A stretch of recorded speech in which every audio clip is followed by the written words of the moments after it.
이 거룩한 주일 아침입니다. 찬양하면서 온유하우스 예배를 함께 열어가십니다. 아무도 예배하지 않는 함께 찬양합니다.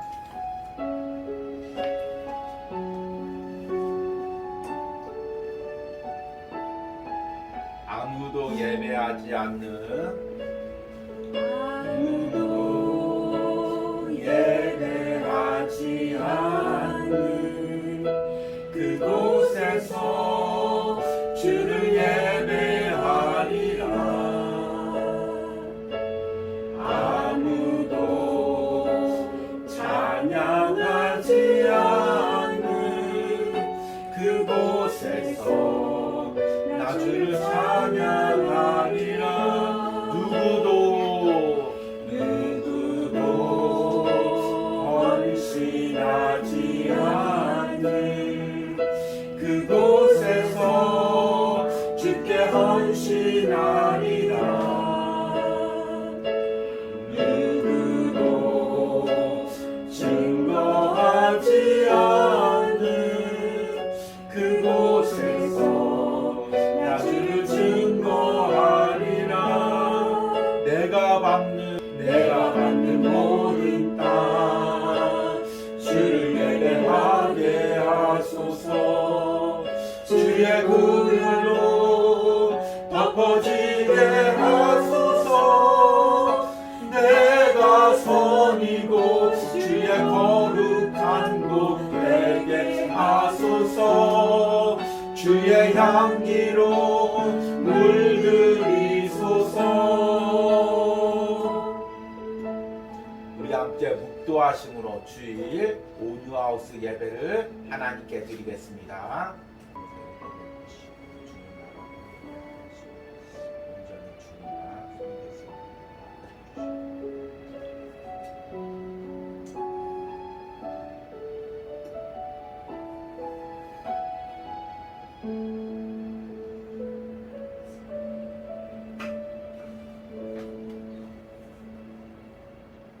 믿음의 주요 또 온전케 하시는 이인 예수를 바라보자. 그는 그 앞에 있는 기쁨을 위하여 십자가를 참으사 부끄러움을 개의치 아니하시더니 하나님 보좌 우편에 앉으셨느니라. 아멘. 하나님, 무더위 가운데서도 또 폭우 가운데서도 우리들을 붙들어 주시고 오늘 예배 자리로 불러주시면 감사합니다. 하나님, 우리 인생에도 구름 낀 날이 있습니다. 무더위가 내리치는 날이 있습니다. 폭우가 쏟아지는 날이 있습니다. 그럼에도 주님께서 항상 내 삶에 임재하시고 나와 함께 하셔서 동행해 주시니 감사합니다. 오늘 다시금 예배와 말씀 가운데 내 삶에 동행하시는 주님을 만나기로 합니다.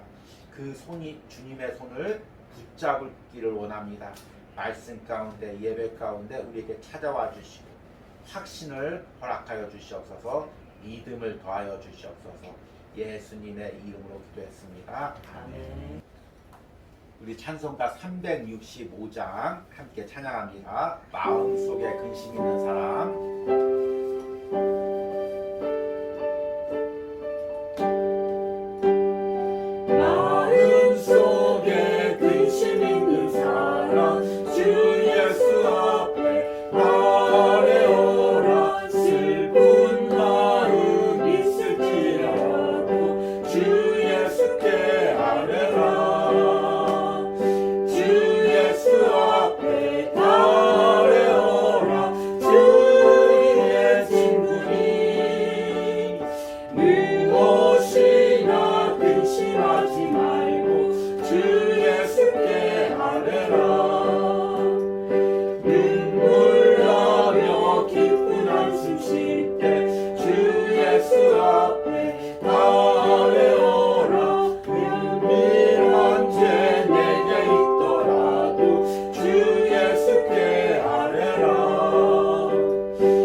괴로움과 두려움이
우리 함께 사도신경으로 신앙 고백 드리시겠습니다. 나는 전능하신 아버지 하나님 천지의 창조주를 믿습니다. 나는 그의 유일하신 아들 우리 주 예수 그리스도를 믿습니다. 그는 성령으로 잉태되어 동정녀 마리에게 나시고 본디오 빌라도에게 고난을 받아 십자가에 못 박혀 죽으시고 장사된 지 사흘 만에 죽은 자 가운데서 다시 살아나셨으며 하늘에 오르시어 전능하신 아버지 하나님 우편에 앉아 계시다가 거기로부터 살아있는 자와 죽은 자를 심판하러 오십니다. 나는 성령을 믿으며 거룩한 공교회와 성도의 교제와 죄를 용서받는 것과 몸의 부활과 영생을 믿습니다. 아멘. 온유하우스 소식 전하도록 하겠습니다. 이제 내일부터 8월 주님은 나의 최고봉 묵상이 시작됩니다. 원래 이제 후반기가 7월부터 시작인데 또 7월에 무더위 때 시작하지 못했던 분들은 8월부터라도 새로운 마음으로 주님은 나의 최고봉 묵상을 시작하시길 바랍니다. 그리고 이제 오늘이 7월 마지막 주에서 히브리서에 대한 말씀을 전하고 또 8월부터 새로운 주제의 말씀으로 주일마다 말씀을 전하겠습니다. 그러면 오늘 말씀 보도록 하겠습니다. 오늘 말씀은 히브리서 12장 1절에서 2절입니다. 히브리서 12장 1절에서 2절까지 제가 읽겠습니다. 이러므로 우리에게 구름같이 둘러싼 허다한 증인들이 있으니 모든 무거운 것과 얽매이기 쉬운 죄를 벗어버리고 인내로써 우리 앞에 당한 경주를 하며 믿음의 주요 또 온전케 하시는 이인 예수를 바라보자. 그는 그 앞에 있는 기쁨을 위하여 십자가를 참으사 부끄러움을 개의치 아니하시더니 하나님 보좌 우편에 앉으셨느니라. 아멘. 제가 좋아하는 미국 작가 중에서 레이먼드 카버라는 소설가가 있습니다. 또 시인이기도 하죠. 근데 이 작가를 한마디로 어떻게 표현하면 좋으냐면 우리가 이제 혹시 보신 분들이 있을지 모르는데 우리 이혼했어요라는 그런 프로그램이 있습니다. 근데 이 레이먼드 카버라는 작가가 이제 이미 작고했지만 우리 이혼했어요 거기 나오면 딱 좋은 그 작가입니다. 젊은 날에 이제 작가적인 재능이 있었는데 고등학교 다닐 때 이제 메리앤이라는 같은 학교 다니는 여학생과 이제 사랑을 해서 이제 혼전 임신을 해서 결국에 학교도 휴학하고 메리앤이 이제 아기를 낳고 키우는 그런 상황이 되었습니다. 그리고 또 이제 알코올 중독에 좀 빠져 있어서 이제 알코올을 마시고 이제 학교도 휴학하고 이제 이런 상태였습니다. 그러니까 이제 아내가 애를 키우면서 직장에서 이제 돈 벌어오고 이제 레이먼드 카버는 술 마시고 있다가 술 기운에 이제 늦게 일어났다가 글 좀 끄적거리다가 또시 술 먹고 자고 그러면 이제 아내가 직장 갔다 오면은 남편이 술 먹고 자고 있는 모습을 보고 그러니까 이 가정이 이제 제대로 이어질 수가 없는 것입니다. 그래서 이제 아내가 몇 번 몸부림을 치고 남편도 이 알코올 중독을 끊으려고 몸부림을 치다가 결국에는 이제 둘이 이혼하고 그리고 나서도 이제 몇 번 알코올 치료소 가서 들락날락하고 다시 재혼하다가 노년에 이제 말년에 작가로서 다시 반짝하고 이제 빛을 발하고 10년 가까이 인기를 누리다가 암에 걸려서 이제 작고한 그런 작가입니다. 그러다 보니까 이 레이먼드 카버의 이 소설의 주인공들이 대부분 이제 술 먹는 남편, 실직한 남편, 아내는 직장 다니고 와서 정말 거의 위기의 가정 그런 남편이 이제 주인공이 많이 있습니다. 제가 특별히 좋아하는 이 사람 단편 소설 중에서 굴레라는 단편 소설이 있습니다. 파산한 이제 남편이 가족들을 데리고 이제 그 미국에서 이제 모텔이 좀 숙소 같은 그런 개념이니까 모텔로 들어와서 사는 내용을 담고 있는 소설인데 그 소설의 그 첫 장면이 그 매우 인상이 깊습니다. 제가 잠깐 읽어드리겠습니다. 미네소타 번호판을 단 낡은 스테이션 외건이 창 너머 주차장으로 들어온다. 앞자리에는 남자와 여자가 뒷자리에는 남자아이 둘이 타고 있다. 7월이고 화씨 100도가 넘는다. 그들은 채찍질이라도 당한 듯 지쳐 보인다. 차 안에는 옷들이 걸려 있다.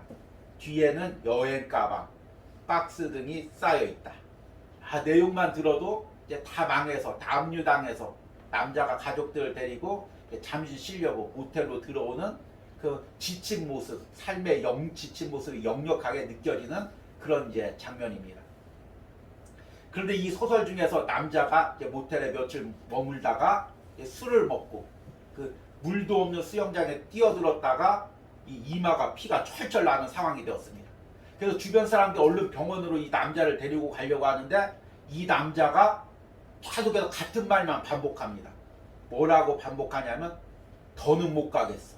더는 못 가겠어.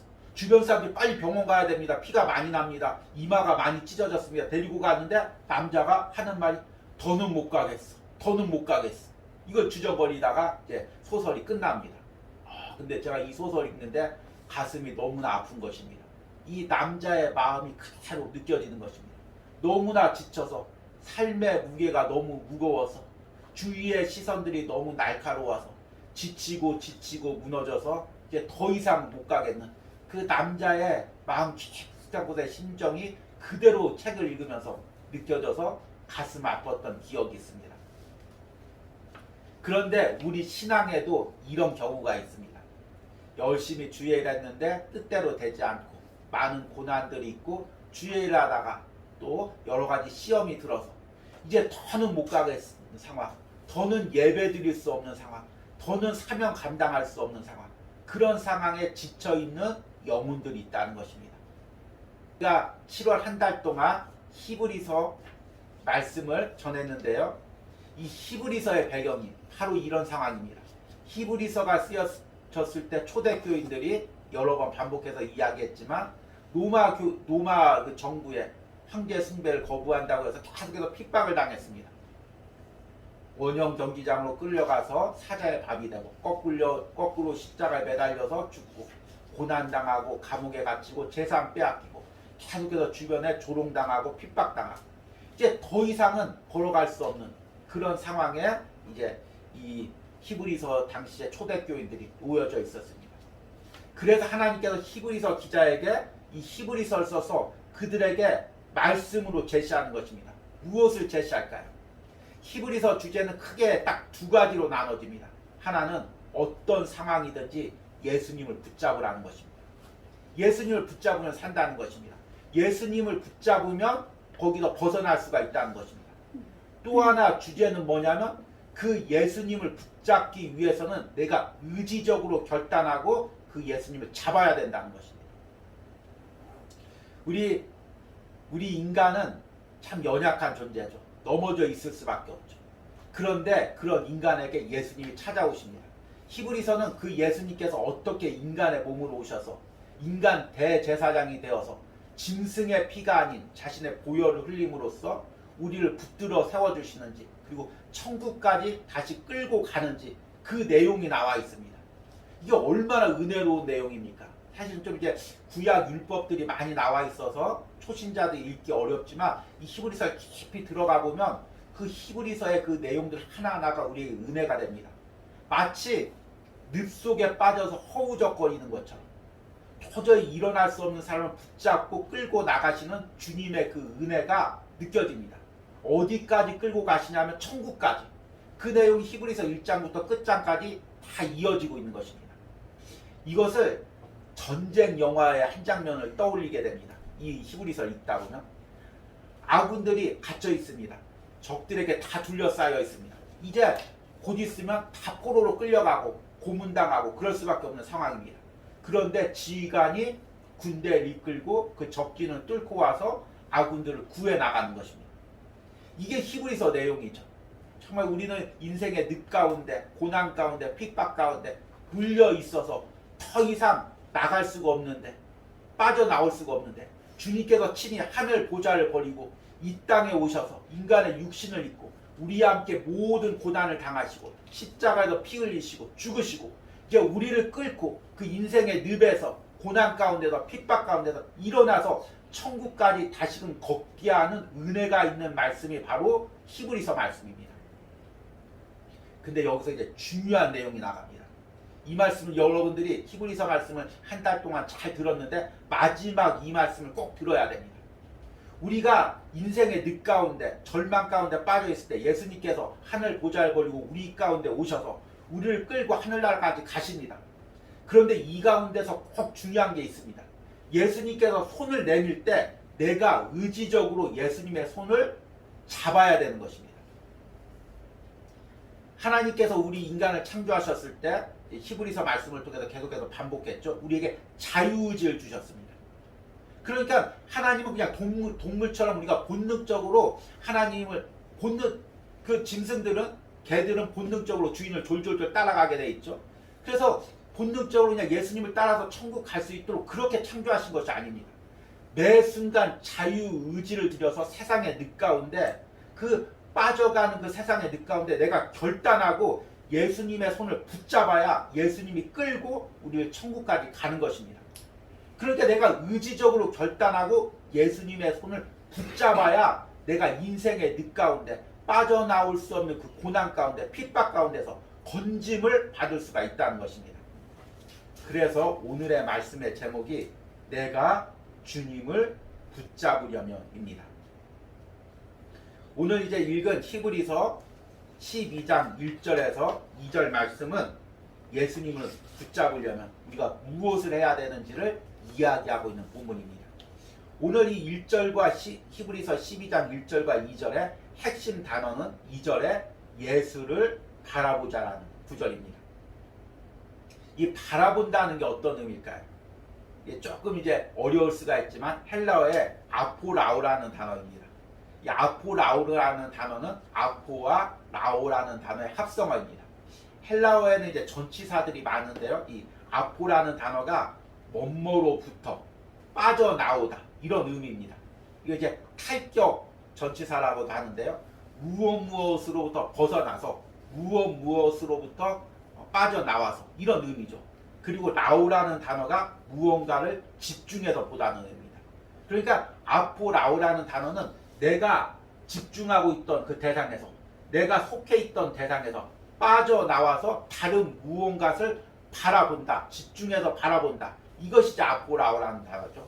그러니까 우리 지금 한글 성경에는 예수를 바라보자 이렇게 번역되어 있지만 원문 그대로 직역하면 어떤 의미가 되냐면 내가 집착하고 있는 대상에서 내가 눈을 보고 있었던 대상에서 그것을 빠져나와서 눈을 돌려서 예수님만 바라보라는 것입니다. 이 의미죠. 예. 이것을 이제 우리가 히브리서 주제 7월달 계속해서 온유하우스에서 전한 주제에 적용하자면 예수님만 붙잡으라는 거죠. 내가 지금 다른 것을 붙잡고 있었다면 다른 것을 붙들고 있었다면 이제 그것을 놓고 예수님을 붙잡으라는 거죠. 내가 인생의 절망 가운데 핍박 가운데 누워져 있을 때 예수님께서 내게 손을 내밀 때 내가 붙잡고 있었던 모든 것들 다 내려놓고 예수님 손을 붙잡아야 내가 그 인생의 절망 가운데서 일어나서 예수님을 따라서 걸어갈 수 있다는 것입니다. 오늘 히브리서 12장 1절과 2절에서는 이것을 두 가지로 표현하고 있습니다. 첫 번째는 뭐냐면 경주, 운동장에서 경주하는 과정으로 표현합니다.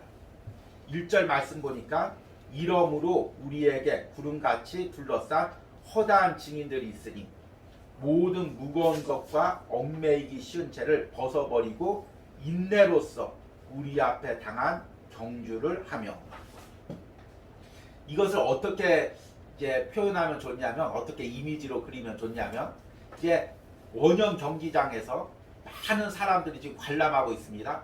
그리고 원형 트랙에서 이제 사람들이 달리기를 하고 있는 거죠. 근데 관람하고 있는 사람들이 누구냐면 세상 사람들도 되지만 이제 우리 히브리서 11장에 이야기했던 믿음의 선진들 아벨 또 이제 노아 아브라함 또 에녹 이야기했던 사람 모세 이야기했던 사람 그 믿음의 그 선진들이 천국에서 지금 내가 어떻게 잘 달리고 있는지 보고 응원하고 있는 것입니다. 그리고 나는 지금 믿음의 경주를 지금 싸우고 있는 것입니다. 그래서 1절에 우리 이름으로 우리에게 구름같이 둘러싼 허다한 증인들이 있으니 많은 사람들이 지금 우리를 보고 있는 거죠. 그래서 우리는 달리기를 해야 됩니다.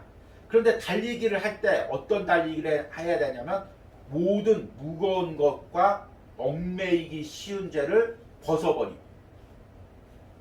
여기서 무거운 것이란 무엇일까요? 이제 무거운 짐이죠. 이 달리기가 어떤 달리기냐면 그냥 편한 달리기, 1등하면 상 받고 안 해도 괜찮은 그런 달리기가 아닙니다. 우리 히브리서 4장 12장 4절 말씀 보니까 너희가 죄와 싸우되 아직 피 흘리기까지는 대항하지 아니하고, 이 4절은 무엇을 염두에 두냐면 당시에 그 로마의 원형 경기장에서 벌어졌던 검투사 경기를 이것을 염두에 둔 것입니다. 그런데 당시에 그 원형 경기장에서 검투사 경기가 벌어졌을 때는 피 흘리기까지 싸웠다는 것입니다. 이 달리기는 그냥 싹 달리는 달리기가 아니라 이 검투사 경기처럼 정말 피 흘리기까지 달려야 되는, 내가 달리지 않으면 뒤처지면 죽을 수밖에 없는 그런 상황의 달리기를 이야기하는 것입니다. 세상에서 달리기가 아니라 천국까지 달려가는 영적인 달리기인 것입니다. 그런데 이 달리기를 달려가려면 뭘 해야 되냐면 무거운 것을 벗어버려야 됩니다. 무거운 게 있으면 달릴 수가 없죠. 여기서 무거운 것이란 무엇입니까? 내가 세상에서 짊어지고 있는 짐들을 이야기하는 것입니다. 세상에서 살기 위해서, 세상에서 하루하루 살아가기 위해서 내가 지고 있는 무거운 짐들, 이것을 벗어버려야만이 빨리 내가 천국까지, 하나님이 원하시는 목적지까지 달려갈 수가 있다는 것입니다. 내가 짊어지고 있는 무거운 짐들이 무엇일까요? 세상에서 살기 위해서, 세상에서 남들보다 또 더 잘 살기 위해서 내가 꼭 이것만은 해야 되고 이것만은 놓지 못해야 되는 그런 것들이 바로 내가 짊어지고 있는 무거운 짐들입니다. 요즘에 이제 그 젊은 세대들이 결혼할 때 결혼 조건을 이야기하라고 하면 이렇게 이야기합니다. 나는 큰 욕심 없어. 그냥 남자가 그냥 한 180 정도만 되고 그냥 자가집 정도만, 아파트 한 채만 있고 그냥 웬만한 대기업 그냥 과장 정도 연봉만 받으면 되고, 그리고 뭐 좀 더 나한테 잘해주고 또 우리 부모님한테 잘해줄 정도, 그 정도만 되면 되겠어. 그죠? 모든 걸 다 이제 하나도 못 놓는 거죠. 부모님들도 이렇게 얘기하죠. 나는 우리 아이한테 큰 욕심 없어. 얘가 그냥 서울에 있는 대학 나와서 안정적인 대기업 취직해서 자기 하나 그냥 풍성하게 먹고 살고 부모님한테 좀 용돈도 주고 그러면 좋겠어. 모든 걸 우리가 이제 못 놓는 것입니다. 저 같은 목회자도 목회를 할 때, 나도 목회를 할 때 이 정도면 되겠어. 이 정도는 꼭 있어야 되겠어. 놓지 못하는 것들. 우리가 살아가면서 나는 다른 사람한테 무시당하지 않기 위해서 이 정도는 있어야 돼. 이런 것들. 이런 무거운 짐들 때문에 우리가 주님 앞에 있는 경주를 달리지 못하는 것입니다. 그 인생의 늪 가운데서, 무게 가운데서 벗어나질 못하는 것입니다. 그리고 또 하나 이야기하고 있습니다. 얽매이기 쉬운 죄. 얽매인다는 것은 무엇입니까? 엉켜 있다는 거죠. 내 다리에, 내 몸에 얽매여 있어서 빨리 달릴 수 없도록 나를 얽매고 있는 죄. 그것들이 무엇입니까? 세상의 향락의 죄들을 이야기합니다. 이 세상 향락이라는 것이 참 중독처럼 우리를 얽매입니다. 세상의 그 쾌락들, 세상에서 즐기는 것들, 그것들 도저히 끊을래야 끊을 수가 없는 그런 것들이 있습니다. 그런 것들 끊어버려야 주님 앞에 있는 그 경주를 달려갈 수가 있다는 것입니다. 그리고 또 두 번째로 주님만을 붙잡고 달리려면 두 번째 과정 가운데서 무엇을 이야기하냐면 예수님만 바라봐야 됩니다. 2절 말씀 보니까 믿음의 주요 또 온전하게 하시는 이인 예수를 바라보자. 그는 그 앞에 있는 기쁨을 위하여 십자가를 참으사 부끄러움을 개의치 아니하시더니 하나님 보좌 우편에 앉으셨느니라. 우리가 믿음으로 예수님을 붙잡고 나가려면 예수님만을 바라봐야 됩니다. 예수님만을 붙잡아야 되죠.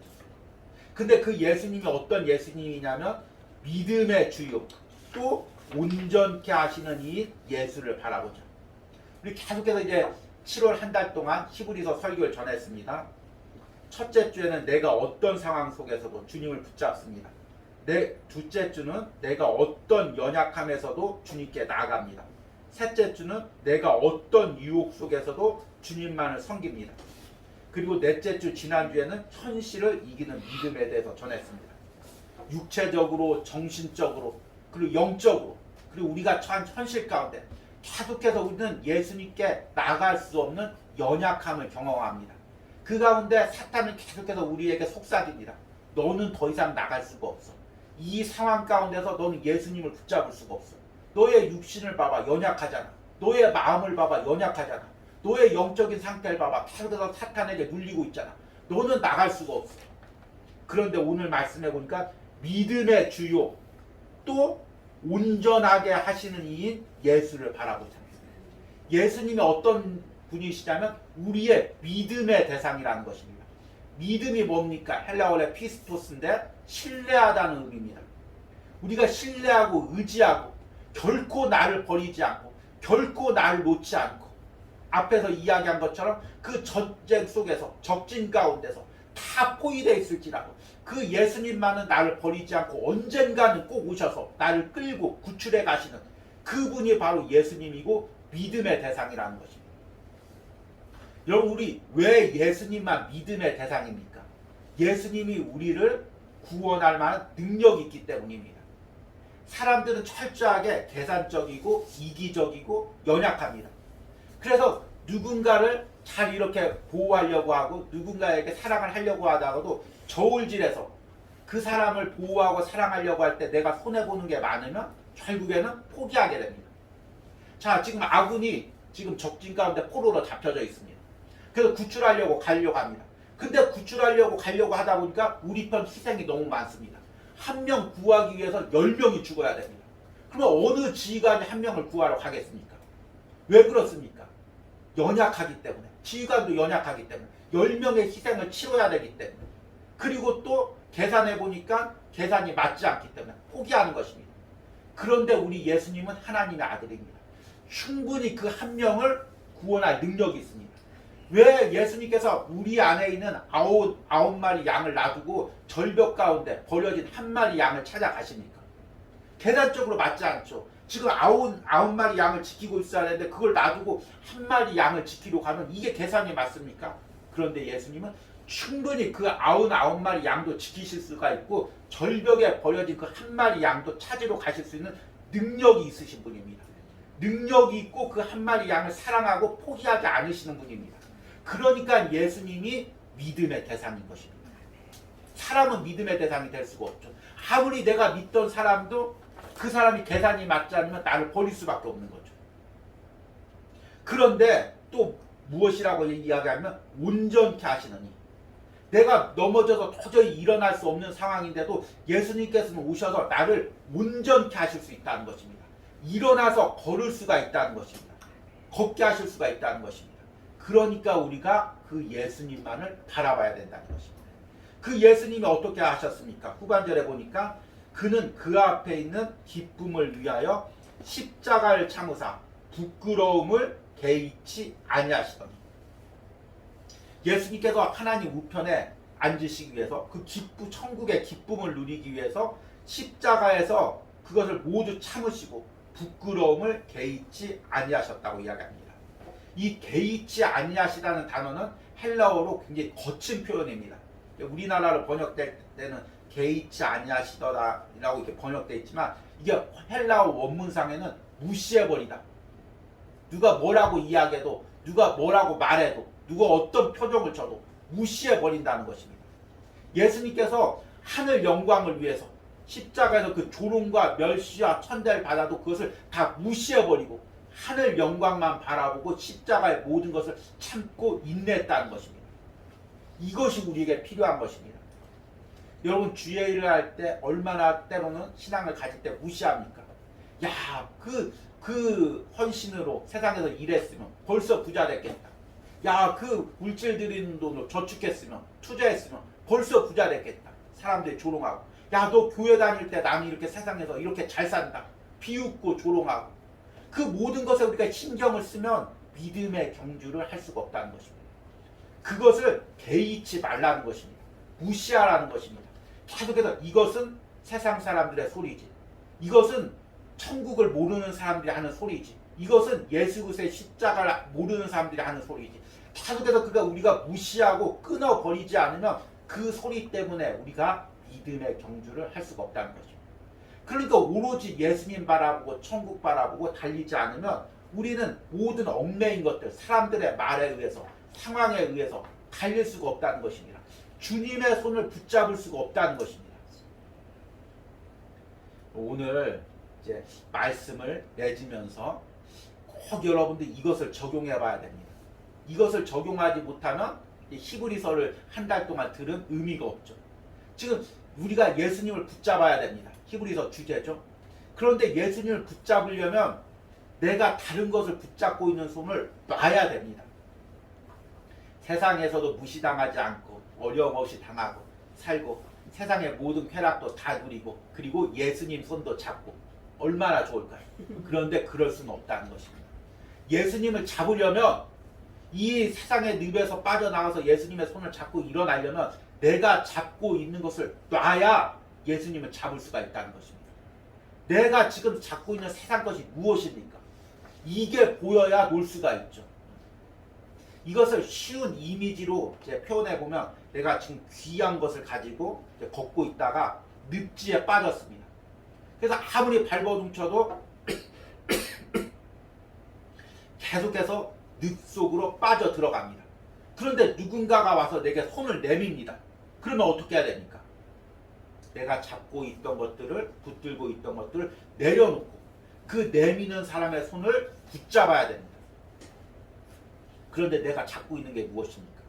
내가 내려놔야 될 것이 무엇입니까? 그것이 보여야만 여러분이 예수님의 손을 붙잡을 수 있는 것입니다. 그리고 그것이 무엇인지 철저하게 깨달아져야만이 우리가 이 히브리서 말씀을 들은 의미가 있는 것입니다. 여러분 오늘 이 말씀의 처음에 이 남자 이야기처럼 여러분 지금 어떤 세상의 절망 가운데 빠져 있습니까? 도저히 이제 일어나서 걸을 수 없는 어떤 어려움을 겪고 있습니까? 누구나 다 이런 상황에 처하면 발버둥을 칩니다. 남들은 쉽게 판단하죠. 아, 저 사람은 아무런 노력도 안 하고 그냥 그 속에 있나 봐. 그렇지만 그 사람 나름대로는 몸부림치면서 벗어나려고 하는 것입니다. 그런데 벗어날 수가 없기 때문에 그렇게 주저앉아 있는 것입니다. 그러려면 그 주저앉아 있는 상황에서 어떻게 해야 됩니까? 다른 거 의지하지 말고 다른 거 붙들지 말고 주님의 손을 붙잡고 거기서 빠져나와야 됩니다. 그러려면 내가 붙들고 있는 것들 다 놔야 됩니다. 무거운 짐들, 얽매이고 있는 죄들, 그런 모든 것들 다 내려놓고 믿음의 주요 온전케 하시는 이인 예수를 바라봐야 됩니다. 그래야 우리 인생에서 예수님 붙잡고 천국까지 걸어갈 수가 있는 것입니다. 히브리서 말씀이 바로 그것입니다. 예수님께서 휘장을 열어 젖히고 천국까지 가는 길을 열어놨습니다. 무엇으로 열어놨냐면 예수님의 십자가의 보혈에 핏자국으로 열어놨습니다. 우리가 그 예수님의 십자가의 보혈의 핏자국을 따라서 예수님이 젖혀놓은 그 휘장을 젖혀놓은 그것을 뚫고 천국까지 가는 것입니다. 그러려면 주님만 바라보고 주님만을 꼭 붙잡고 나가야 됩니다. 이런 은혜가 오늘 말씀을 듣는 여러분들의 삶과 신령 가운데 있기를 간절히 축복합니다. 아멘. 우리 들은 말씀 생각하시면서 함께 찬송하시겠습니다. 오늘 나는 믿네 함께 찬양할 때 여러분들 다시 한번 믿음으로 고백하시기 바랍니다. 내가 빠져나올 수 없는 그 모든 상황 가운데서 주님께서 지금 오셨습니다. 바다를 가르시고 계십니다. 사막의 길을 내시고 계십니다. 믿음으로 결단하고 주님의 손 붙잡고 함께 가시는 은혜가 있길 바랍니다.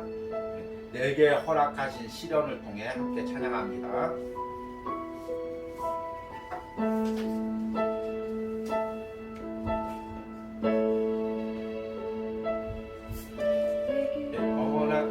허락하신 시련을 통해 나의 믿음도 강하게 자라나고 험한 산과 골짜기 지나는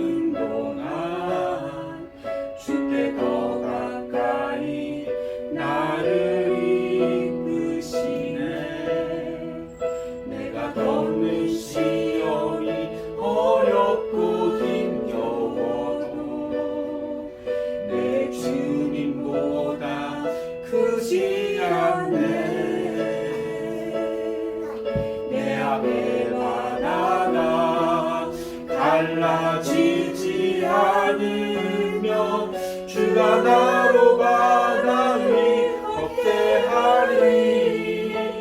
나는 믿네. 주의 능력으로 내 삶 새롭게 되리. 나는 믿네. 주의 능력으로 담대히 나가리라. 주와 함께 싸워 승리하리라. 날마다 믿음으로 나 살아가 내게 허락하신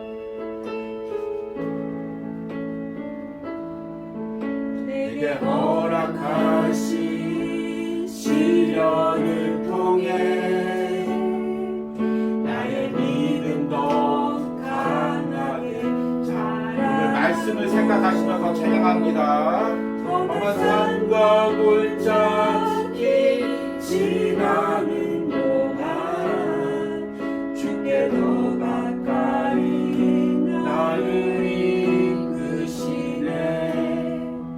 내가 겪는 시련이 어렵고 힘겨워도 내 주님보다 크지 않네. 내 앞에 바다가 달라지지 않으며 주가 나로 바다 위 걷게 하리. 나는 믿네. 나는 믿네.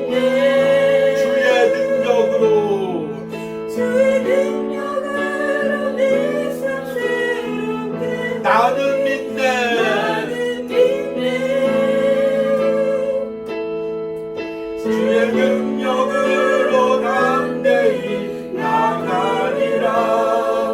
주와 함께 싸워 승리하리라. 날마다 믿음으로 나 살아가리. 오늘 이 시간에 들은 말씀 생각하시면서 찬양 기도하겠습니다. 첫 번째 기도할 때 지금 내가 붙잡고 있는 것이 무엇입니까? 늪속으로 빠져가는 줄 알면서도 내가 놓지 못하고 있는 세상 것들이 무엇입니까?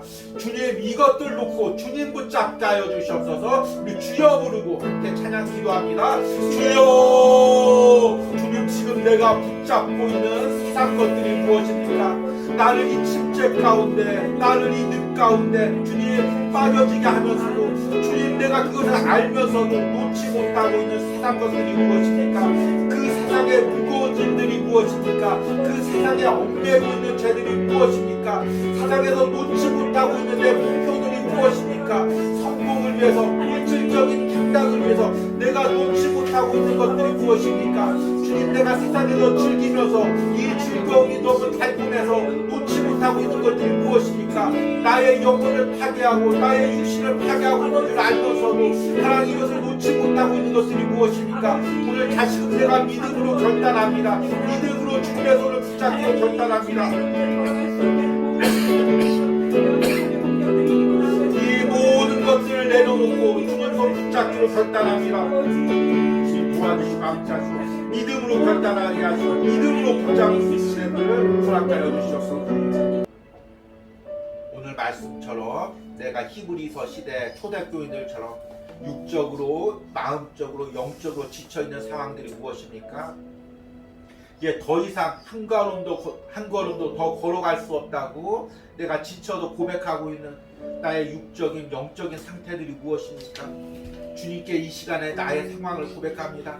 주님, 이 상황 속에서도 나를 일으켜 세우시고 온전케 하셔서 주님과 함께 천국까지 걸어가게 할 수 있는 주님의 능력을 믿습니다. 주님을 믿습니다. 우리 믿음으로 고백하겠습니다. 주여, 주님, 나의 어떤 상황 가운데도, 육체적으로 지쳐있는 이 모든 상황 가운데서, 마음적으로 눌려있는 모든 상황 가운데서도, 영적으로 낙심하고 있는 그 모든 상황 가운데서 나를 능히 일으켜서 주님을 세우게 하실, 주님을 섬기게 하실 그 십자가의 능력을, 주님의 능력을 믿습니다.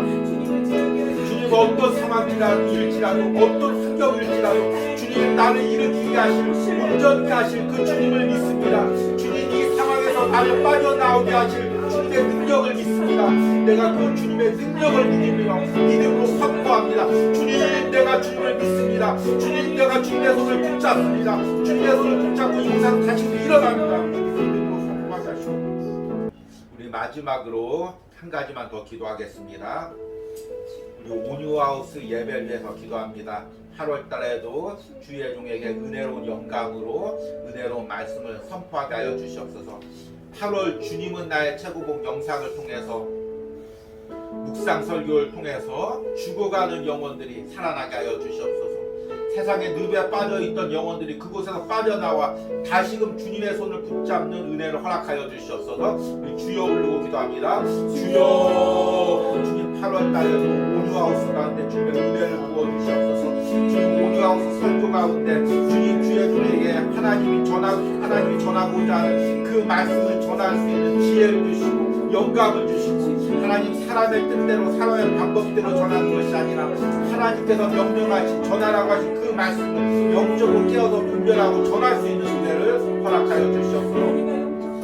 주여, 주님은 나의 최고봉 아버지 묵상을 전할 때마다 주님 이 묵상이 영혼들이 살아나게 하여 주시옵소서. 이 묵상을 듣고 영혼들이 살아나는 역사가 일어나게 하여 주시옵소서. 세상에 늪에 빠져있던 영혼들이 이 묵상을 통해 주님의 손을 붙잡게 하여 주시옵소서. 주님을 바라보고 다시 일어날 수 있는 은혜를 허락하여 주시옵소서. 매일같이 영상을 찍을 때마다 주의 종에게 찬양을 더하여 주시옵소서. 영적인 은혜를 더하여 주시옵소서. 모든 영혼들이 이 묵상을 사모하게 하여 주시옵소서. 주님은 나의 작품을 듣는 심령들마다 이 은혜를 사모하게 하시고 이 묵상을 통하여 주님을 깊게 만날 수 있는 은혜를 허락하여 주시옵소서. 주님께로 불러주시고 은혜 주시고 함께 하여 주시옵소서.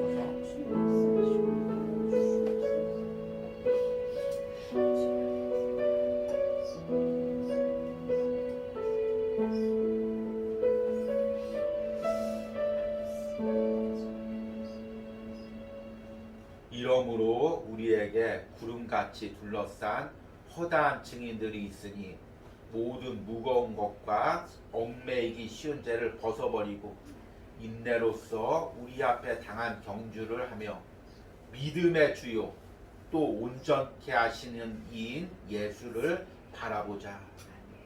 주님, 내가 어떤 상황 속에서도, 어떤 마음의 연약함 속에서도, 어떤 영적 싸움 가운데서도 믿음의 주요 온전케 하시는 이 예수를 바라보기로 원합니다.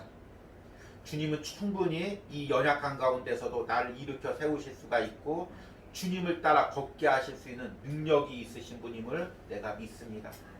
나를 온전케 하셔서 천국까지 나를 끌고 가실 능력이 있는 분인 줄 믿습니다. 내가 그 예수님을 의지합니다. 그 예수님의 손을 붙잡습니다. 내가 잡고 있던 세상 모든 것들 다 내려놓고 이제 믿음으로 결단하고 예수님 손 붙잡고 천국 가기까지 걸어가기로 결단합니다. 이 믿음 흔들리지 않게 하시고 이 믿음으로 결단하게 하여 주시옵소서. 우리 이 시간에는 주중에 온유하우스를 통해 예물 드린 손길들 위하여 기도합니다. 주님, 주일 아침마다 온유하우스 예배를 위해 기도하고 물질을 드리는 주의 종이 있습니다. 주님, 그 주의 종의 사역과 가정을 축복하여 주시고 주님, 특별히 사역의 모든 가정에서 주님께서 허락하신 시간 동안, 주님께서 허락하신 장소 가운데 주님 믿음으로 감당할 수 있도록 주님께서 세임 주시고 능력을 허락하여 주시옵소서. 우리 주일 아침마다 주님 주의 종과 가정을 생각하며 기도하며 예물 드린 권사님이 있습니다. 주님께서 그 권사님 항상 기도의 사명, 기도의 여종으로서의 사명을 감당할 수 있도록 건강을 책임져 주시고 기도할 때마다 은혜로 새롭게 하여 주시옵소서. 하나님, 오랫동안 주의 종과 가정을 만나지 못했지만 항상 주의 종을 사랑하는 마음으로 기도하고 있다가 또 작정하여 주일 새벽마다 이 온유하우스를 위하여 예물 드리는 우리 권사님 또 남편 집사님이 있습니다. 주님, 그 가정을 기억하시고 그 자녀의 가정을 기억하여 주시고 항상 건강 책임져 주시고 하나님, 기도할 때마다 새로운 은혜들을 더하여 주시옵소서. 또 하나님, 매월 연합해서 또 이 온유하우스를 섬기는 우리 성도님들, 권사님이 있습니다. 주님 축복하시고 하나님 그 성긴 가운데 기름 부어주시고 축복하여 주시옵소서. 또 하나님 또 11조 드린 우리 권사님이 있습니다. 항상 그 사업터 가운데 축복하시고 이제 사업터를 새롭게 단장하고 또 하나님의 그 은혜를 드러내고 있으니 그 사업터 가운데 우리 권사님을 통하여 항상 예수의 향기가 전파되게 하여 주시옵소서. 또 항상 그 자녀를 위하여 기도할 때마다 자녀가 함께 주님을 섬기는데 부족함이 없도록 영적으로 회복시켜 주시옵소서. 바쁜 또 직장 생활 가운데 여름의 바쁜 삶 가운데 또 온유하우스를 기억하고 예물 드린 우리 청년이 있습니다. 주님 항상 여름 가운데 건강을 책임져 주시고 또 아버지의 연약한 육신을 주님 만나 주시고 연약한 육신 가운데 아버지가 더욱더 주님을 꼭 붙들 수 있도록 은혜 주시옵소서. 또 11조 드린 우리 청년이 있습니다. 주님 항상 어머니의 기도에 눈물의 기도로 신앙을 이어가는 청년입니다. 주님 정말 하나님께서 은혜로운 목자, 은혜로운 공동체 꼭 만나게 하시고 또 이를 통하여 부모님의 신앙을 이어받는 자녀가 되게 하여 주시옵소서. 특별히 어머니가 육신의 연약한 가운데 있습니다. 수술을 앞두고 있습니다. 주님 항상 책임져 주시고 하나님 두려워하지 않도록 주님께 다 맡길 수 있도록 주님께서 함께하여 주시옵소서. 또 특별히 오늘 온유하우스 예배를 드리며 예물 드린 손길들이 있습니다. 주님 이곳에서 예배 드릴 때 어떤 다른 곳에서 누리는 것보다 주님과의 더 친밀한 만남 가운데 주님 예배할 수 있게 하시고 이 예배 가운데 주님께서 그 심령 깊숙한 곳을 만져주시고 회복시켜 주시는 은혜들이 있기를 원합니다. 이 온유하우스를 통해서 공급되는 은혜의 물줄기들이 그 각 가정마다 심령마다 흘러 넘치기를 소망합니다. 이제는 나를 당신의 자녀 삼으신 성부 하나님의 사랑과 십자가에서 피 흘리심으로 우리를 붙들고 천국까지 우리를 이끌고 가시는 성자 예수님의 은혜와 오늘도 내가 처한 어떤 환경 속에서도 다시금 내게 믿음 주셔서 믿음의 주요 온전케 하시는 예수를 바라보게 하는 성령 하나님의 역사하심이 오늘 온유하우스와 또 영상을 통해서 예배하는 모든 심령과 가정 가운데 이제부터 영원까지 함께 할지어다. 아멘.